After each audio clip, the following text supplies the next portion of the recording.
దోచేస్తూ ఉన్నారు. మళ్ళీ ఇంకా ఆశ్చర్యం ఏమిటో తెలుసా, ఇక్కడ కన్స్ట్రక్షన్లకు ఈ బిల్డింగులకు ఇసుక ఫ్రీ.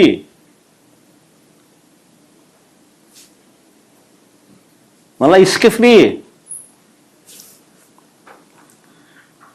వీటికి జిఎస్టీ ఎగ్జంప్షను, వీటికి జిఎస్టీ రీఎంబర్స్మెంట్ ఉంది, ఎంఈఆర్ఐటి ఎగ్జంప్షన్ ఉంది, డిఎంఎఫ్ ఎగ్జంప్షన్ ఉంది, ఎన్ఏసి ఛార్జీస్ ఎగ్జంప్షన్స్ ఉన్నాయి. ఇవన్నీ కూడా రీఎంబర్స్మెంట్. వీటి అన్నింటి కూడా రీఎంబర్స్మెంట్లో ఉన్నాయి ఇవన్నీ కూడా. సో చూడండి ఒకసారి మీరే ఆ జీవోలు, వాళ్ళు ఇచ్చిన నెంబర్సు అన్నీ చూపించమా ఒకసారి. ఫస్ట్ చూపించు, ఆ నుంచి చూడండి. దాని తర్వాత చూపించుమా. ఇవి ఈ రీఎంబర్స్మెంట్లకు సంబంధించిన వాల్యూ. ఇంతకుముందు 3600 ఎందుకు బామ్మ, ఇంతకుముందు 3600 చూపించు. ఎన్నికి ముందుకు పోతాను, ఎన్నికి పోవాలి నేను. ఇంతకుముందు 3673 కోట్లు. ఈ ఎగ్జంప్షన్స్ తర్వాత ముందుకు ఈ ఎగ్జంప్షన్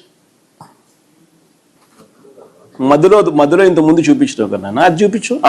ఈ ఎగ్జంప్షన్స్ విలువ 681 కోట్లు. దాని తర్వాత ముందుకు నేను ఒక బరిసి 4354 కోట్లు. దాని తర్వాత 1053 కోట్లు ఏదానికి, ఇది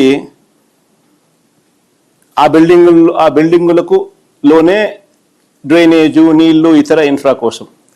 తర్వాత ఈ పక్కన ఇదే బిల్డింగుల కోసమే లిఫ్ట్లు, ఏసీలు, ఎలక్ట్రికల్, ప్లంబింగ్ పనుల కోసం మరో 2300 కోట్లకు సంబంధించిన ఇంకో జియో. తర్వాత ముందుకు బొమ్మ, ఇది అద్దాల కోసం, ఈ బిల్డింగుల్లో అద్దాల కోసం ఇంకో జియో. ఇది 2540 కోట్లు.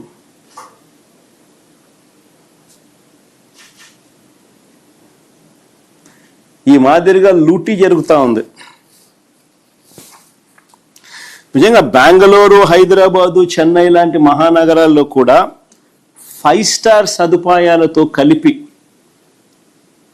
టాకింగ్ అబౌట్ 5 స్టార్ అకామిడేషన్, అంటే 5 స్టార్ లాబీసు, ఆ మాదిరిగా ఉండే హై ఎండ్ రెసిడెన్షియల్ ఫ్లాట్స్